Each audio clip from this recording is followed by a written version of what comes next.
Ayan guys, ito nga pala guys yung ating SIG MCX version 2. Yung maganda sa version 2 guys, metal na yung mags na niya. Ayan o. Diba? Meron tayo sa kanyang kasamang charger, kasama na yan. Silencer, suppressor, and flash hider. Mga Allen Rich na rin tayo sa kanya. Kasama na rin yung mags. Tapos meron tayong matstock. Ayan. Foldable matstock to guys. Hindi katulad ng mga ibang member. Tapos, push lang natin. Ayan. Ang ganda guys. Meron siyang 7.4 volts battery. Ito mga boss. Libre ito guys, kasama yan. Dito siya inilalagay. Ayan natin dito.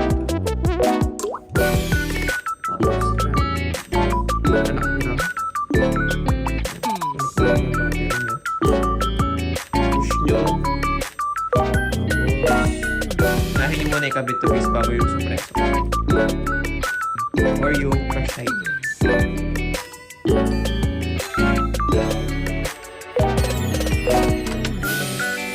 Sobrang basic lang guys. Diba? Ayan yun.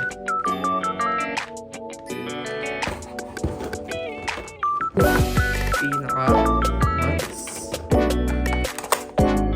Let-aspire tayo guys. Ambidextrous na yung pillow switch na. Pati yung sa magazine. Sabit lang natin to. Nakakatawa siya guys. Meron siyang blowback. Ang maganda pala sa mga gel blaster guys, madali lang mag-reload siya. Ganun nyo lang. Automatic socket na siya. Diba? Subukan na natin ito guys. Ito, grabe. Tinatapit para dito. Try na natin guys ah. Ayan guys, mag-test fire tayo. Ayan. Automatic siya. Tapos pwede natin siyang iset sa single shot fire. Ayan po. Ayan. Sobrang lakas din pala nito guys. Mararamdaman nyo yung lakas niya pag tumatama na sa karton, no? Impact. Tayo ng konti guys. Tingnan natin kung accurate pa din kahit ganito kalayo. Ayan. Sobrang solid guys. Okay lang tayo ulit. Single fire. Automatic natin. Ambidextrous guys ha. Kahit saan part nyo ano yan.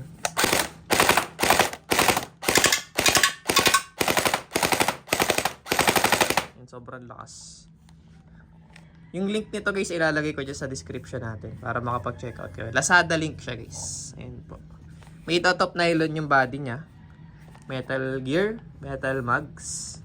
Tsaka ito guys pinaka buttstock is made out of nylon. Ito metal to. Itong part na to. Nylon parts. Barrel niya is made out of metal po. Ayan. Ito metal na rin suppressor natin sa kanya. Ayan. Ganda guys. Para sa akin mga boss, ang rating ko dito is 10 out of 10. Mabigat na rin guys.